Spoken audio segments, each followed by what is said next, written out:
losing him again. Oh god, he's back at Rebirth. Hey there everyone, this is Ray Carcillo, and today we are going to take a look at Call of Duty Black Ops.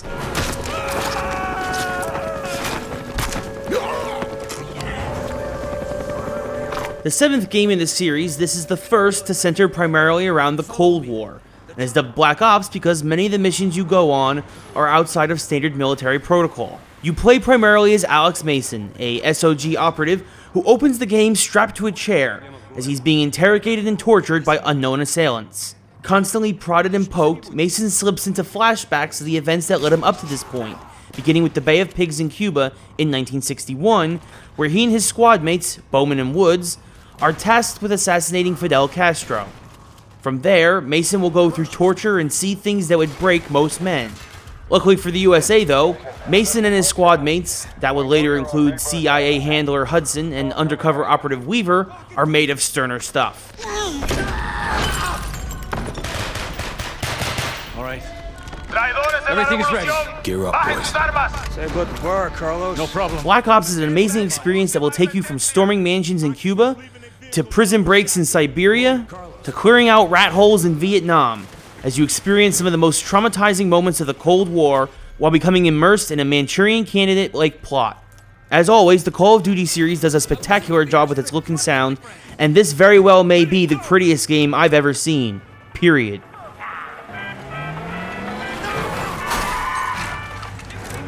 Get the fuck out of our way!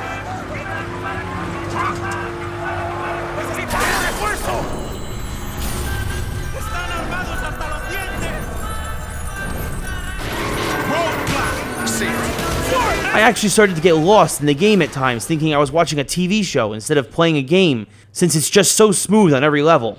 My only complaint about the look is that there are maybe 6 to 7 enemy skins total. Killing the same guy over and over again broke the illusion more often than not. The audio was also tip-top as a star-studded cast came in to do the voices. Ed Harris, Sam Worthington, Gary Oldman, and Ice Cube all lend their voices to the game, and it just helps bring this awesome story to life. Perfect, you're all focused on the airfield. Convoy ahead, do not engage. The only thing that people might have a problem with at times is some aspects of the gameplay. For the most part, there's really nothing new here, as the game is mostly like your standard first-person shooter.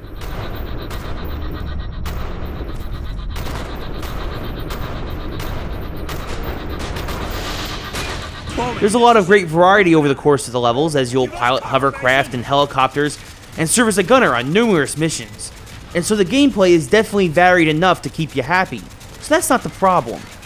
My problem came when I was playing on the harder difficulty levels, and there was literally a never-ending supply of enemies coming, and this goes back to my problem with enemy skins. There was a hallway on the 3rd level, I believe, that I was playing on veteran mode, and I was camped there for close to 45 minutes just picking off the always respawning Russian soldiers. It wasn't until I started to push up that the enemies would stop spawning, but this was damn near impossible most times and really pushed my skills to the max. And of course, since I kept killing all these soldiers, I never had to worry about ammo, so it was always a sick cycle I found myself in and frustrated by. Especially when you see a stack of dead bodies, 7 people high, and they all have the same faces and stupid red Russian berets on. Aside from this complaint, I really can't praise the game enough everywhere else. It very well may be the best in the series.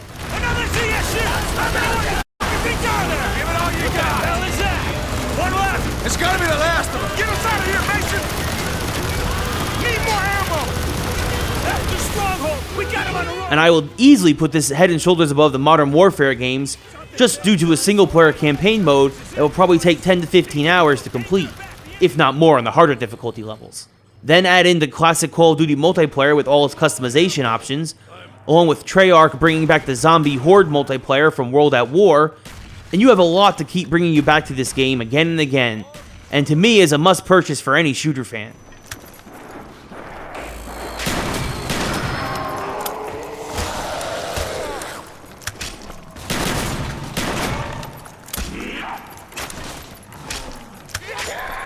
There's even a new zombie level, which might just be one of the funniest multiplayer scenarios I've ever seen, where you can play as either Richard Nixon, Fidel Castro, John F. Kennedy, or Robert McNamara. If you have never gotten a Call of Duty game before, this would be a great time to start. because you will not be disappointed. If you're a fan of the series already, you might as well be preparing to hibernate for the winter, because I don't see how you're ever going to be pulled away from your TV set. This game is simply tremendous.